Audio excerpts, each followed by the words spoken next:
Got Alone in the Dark reboot flopped. Embracer says after laying off staff.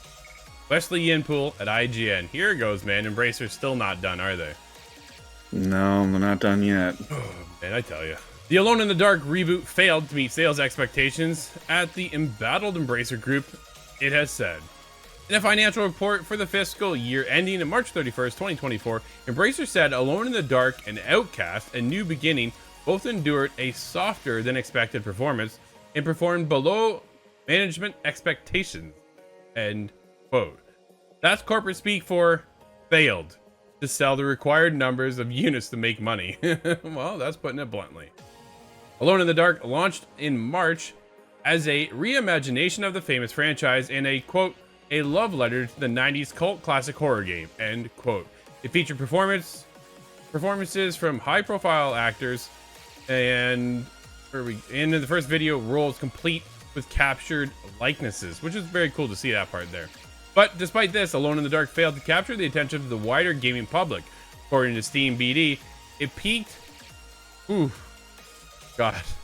Dude, I think we're missing a couple zeros in there or something, man. It peaked. It peaked with 1,628 concurrent players on Valve's platform upon launch.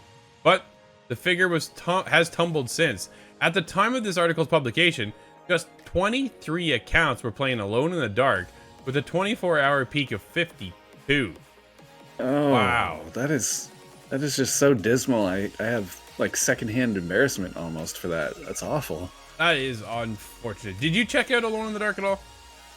No, it's funny how Alone in the Dark is touted as being a famous, long-standing IP, but I've never seen a good one. Yeah. I was in high school when there was a 360 era repackage, and it did not do well either, from what I recall. It's a shame this one didn't do so well, because I love David Harbour. I think he's a great actor.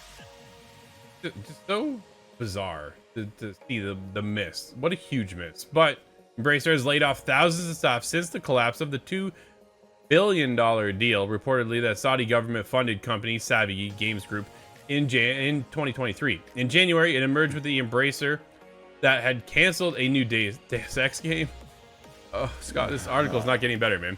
And that was 2 years in development and laid off staff at Eidolons Montreal. What are you doing? Some of the Embracer-owned studios to shut down includes Saints Row developer Volition, Time Splitters developer Free Radical Design. Last month, after selling off multiple businesses, including Borderlands maker Gearbox and Star Wars Knights of the Old Republic remake maker Saber Interactive, Embracer announced its intent to split into 3 separate companies: Asmodee Group, Coffee Stain and Friends, and Middle-earth Enterprises and Friends. Oh my goodness. The largest shareholder, controversial CEO Lars Wingsforth, intends to form a new long-term ownership structure and, quote, will remain a long-term active committed and supportive owner of all 3 entities, end quote. Scott, it seems like they have a couple of decks that are missing a couple of cards each, and they're just kind of shuffling them together. It's not panning out if you're under Embracer right now, that's for sure. While Alone in the Dark and Outcast: A New Beginning both failed to set... Dude, I played Outcast. I did not like it. I did not like it. You and Corey reviewed it. I liked it a lot more than the two of you, yeah. But it wasn't enough to sell. It wasn't enough to bring Embracer back to the good side. No, exactly. Embracer said Tomb Raider 1-3 Remaster was positively received and performed above management expectations. Well, that's good to see. And Star Wars Battlefront Classic Collection saw negative reviews from users, but performed in line with management expectations. South Park Snow Day, so dude, it continues. Like, they're not done. Like, they are just... Right now, I feel like they're not even AA. I feel like they're below the AA mark, where they're kind of executing, right? I think the games that they have and the opportunities that they have should be at a AAA level, but they're well below the AA expectations right now, and this is not a cool thing. South Park Snow Day saw a mixed reception from critics and users, but delivered within expectations. Deep Rock Galactic Survivor launched a great reception and outperformed management expectations. Lightyear Frontier, meanwhile, saw a positive reception and performed well in line with management expectations. Dead Island 2 developer by UK studio Dambuster Studios is a hit. selling over 3 million units and reaching over 7 million players since launch, a figure boosted by the game's release on Xbox Game Pass. There's that Game Pass saving everybody again. As for what's coming up from Embracer, it has high hopes for open world medieval Kingdom Come Deliverance 2. Dude, I can't believe this is they own that studio. Like Yeah. This might be a saving grace. This might be the saving grace for Embracer. And as much as that's never going to make them the good guys, but they might actually have one good hit. Yeah, exactly. Which is due out later in 2024. It said to expect the game will hit Dead Island 2 sales numbers. Dude, they got high expectations, man. There's also Killing Floor 3, Disney Epic Mickey Rebrushed, Hyper Light Breaker, which looks absolutely incredible, Gothic Remake, Titan Quest 2, alongside at least 3 other, quote, important unannounced releases, end quote. Embracer said in total, more than 70 game projects are currently expected to be released during the fiscal year ending in March 31st, 2025.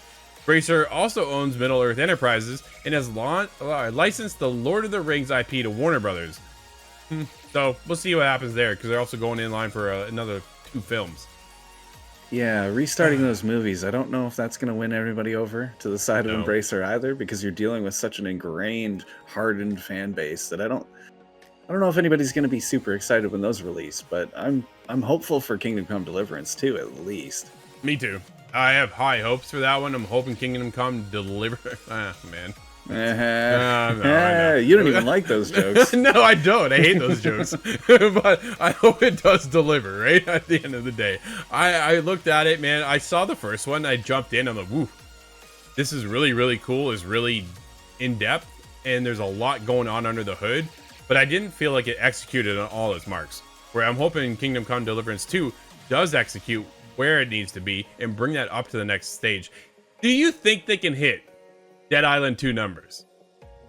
I don't think you're going to hit Dead Island 2 numbers, but then again, I'm torn because you're still riding off of the name of a very beloved IP, right? So there's the potential of those sales really flooding in, but once the word gets out on how that game actually performs, then that's a whole other story now. If Kingdom Come is still slow and perceived as kind of old and aged, then that's not going to do so well. But if it can hit with a good action, I know it's supposed to be difficult. There's supposed to be repercussions based on how hurt you get and stuff like that. If it's handled well, I think it could hit pretty high. But Dead Island's just a quick kind of more appeals to the casual. I think that's why it sold so well. There's a different pace to it, right? They are completely different games, but at the same time, when you have the expectations that they're going to hit Dead Island 2 numbers, I wonder if Embracer's pulling the Square Enix move, and then just expectations are out to lunch. We'll see what happens. Yeah. High hopes for them. High hopes for Hyper Light Breaker. Dude, I think that game looks incredible. A much different art style coming into Hyper Light Breaker than Hyper Light Drifter. Drifter looks cool, pixelated. It's got a different art and a unique art style and stuff like that. Man, I thought the game looked awesome.